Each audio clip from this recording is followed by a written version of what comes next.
Splatoon 3 is getting closer to being 2 years old, and it looks like the updates for the game are going to stop by this September. Do you ever wonder, what will the next Splatoon game be like? And to that I say, this. It's probably gonna be more of this. But Splatoon 4 can mark a new era for the franchise. Splatoon 1 was the first game that established the formula we all know and love. Splatoon 2 was the middle child that popularized the formula with a whole new generation of Nintendo fans, and that I will protect until the end of time, no matter how much you boo me for it. And Splatoon 3 was the new kid on the block that brings together our favorite things from the other two and adds some cool new features to it. The three games are a trio that together mark the first era of Splatoon history. However, going forward, I feel like there are a ton of things that the franchise could do to spread its wings now that it's got its feet on the ground. So let's talk about some of them, shall we? So the most likely route for future Splatoon games is the multiplayer shooter aspect that we know and love already. The same little squid kids and Octo children are gonna have the same base mechanics, maybe aged up a couple of years to reflect the broke college kids that back the series, and are gonna be in a hip new hub that's gonna have something try to destroy it like always. However, it's likely gonna have some very key differences too to hook people back into the series. The number one critique I hear of Splatoon 3 is, you know, it's a good game and everything, but just doesn't have that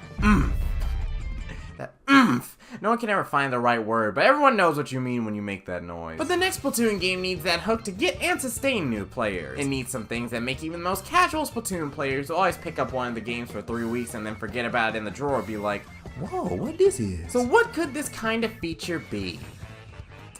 That's not a rhetorical question. I'm actually asking you what you think it could be. One idea I just spitballed in a recent short was making huge, more vertical maps like in Splatoon 1 with high points that you could glide around the stage from. That would make a certain demographic of Splatoon players very dangerous, but it would be something that could shake up the game while still making it feel like Splatoon. Even if they just made some dynamic modes that could have more than 8 players in it, that would be a start. Like the 3v3v3 mode they clearly wanted Tricolor to be, that would be available all the time, a 5v5 or 6v6 mode on a new selection of larger maps, or Battle Royale!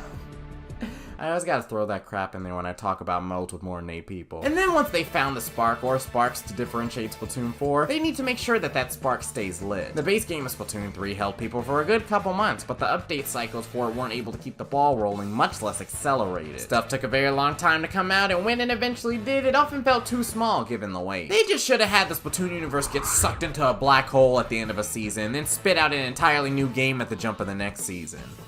Actually, I think that'll make the content we paid $60 for even harder to access. Me personally, I like Splatoon 2's model more. I didn't care for some people needing to wait a few months to get the base kit of their favorite weapon that was already in Splatoon 1, but the weekly weapon drops in between the big updates every couple months kept things fresh for me. Also in Splatoon 3, a lot of things that get added are only accessible for a couple days at a time and then get locked behind steel doors. It's funny because before Splatoon 3 came out, I was yelling at Nintendo to make more limited time stuff. But too much Nintendo. Make more of your stuff available at all times for us poor busy souls. I want to ram into more people with my roller that travels at Mach 3 speed. If Splatoon 4 has a completed, refurbished feel with some banger DLC, then Splatoon 4 can have and maintain the high seen at the release of Splatoon 3 and Splatoon 2 during the latter half of its update cycle. If they take their time to polish the game, I can see it coming out in like 2027. Or if you want to be quirky, Nintendo, you should release Splatoon 4 in 2025 when the Switch 2 is rumored to come out. Yeah, that would prevent you from doing virtually everything I suggested, but God would I be cackling. Just imagine Nintendo does a Switch 2 presentation like they did with the OG Switch in 2017, and the first thing they show is a squid popping out of ink. That would not be a good idea, but hoo-hoo, boy, would I pop open a bottle of wine and watch the Splatoon community burn Twitter to the ground. But what if the devs don't do something like that? What if they release a spin-off to entertain players before they make the next big multiplayer shooter? It's one of Nintendo's biggest franchises now and has a fleshed out world that could grow into many different genres. So maybe they could try their hand at a smaller project that does just that. The number one idea I hear making the rounds in the community is a life sim game. There are a lot of people who just want the devs to make a game where you go nuts with customization. You get to live in a little city, talk to different cephalopods, and go about your character's daily life in that universe. Maybe you could get a little living space that you could customize with some furniture, portraits, and gear, and slowly upgrade it over time. You could even explore other players' places, chill out with them, and play some fun games.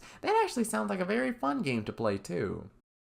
Wait a minute. But actually, imagine if a Splatoon Cozy Game spinoff and the next mainline game came out before the next Animal Crossing game.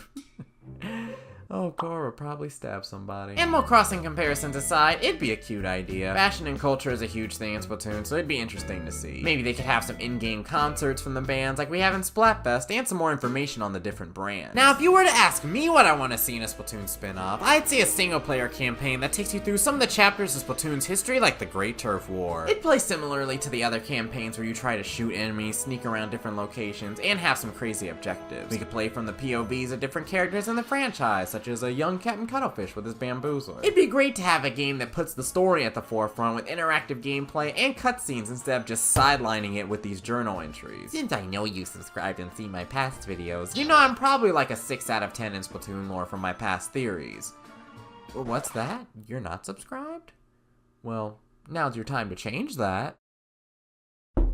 I'm waiting! But when people who know more about it than me explain it to me, I just smile and nod like a first-time physics student. I do know that there are a bunch of random tidbits in magazines and interviews, some of which aren't even in English, and while there are tons of awesome people who do translate and publicize that information, just put it in the game. Like with the cozy game, a single-player experience would be interesting with Splatoon's world and could interest some new types of people in Splatoon. Speaking of the world, this'll never happen, but a Splatoon survival horror game would go kinda crazy. One smaller scale game idea that came into my head is a darker Splatoon game where a stranded Salmon Run player tries to make it back to Inkopolis or the Splatlands before the Salmonids overwhelm them. It could be like the Resident Evil series where you were extremely strapped for materials and have to rely on whatever you pick up off the ground like ink bottles or special canisters to survive. The Salmonids are already a horrific part of Splatoon with their ravenous looks, bone-chilling screams, and, you know, just the fact that on weekends they will breach into the metropolises of the Splatoon universe. So a game centered on them would be cool to see. Too bad it'll never happen because Splatoon is a family-friendly franchise and Nintendo doesn't want to give the 10-year-olds who play those games nightmares. Probably. And I'm just scratching the surface of all the spin-off ideas. Now all that discussed, what will the next Splatoon game be like? This is still probably gonna be more of this. However, the Splatoon devs want to flex their creative muscle on a spin-off while they polish the next mainline game. There's a plethora of things they could try out. What would you want the next Splatoon game to be like? Let me know in the comments, and remember to leave a like and subscribe to Offstar716 for more content on Splatoon and other things gaming. And if you want to hear me ramble some more, check out this video where I discuss Splatoon's unique music. I'll see you all next time.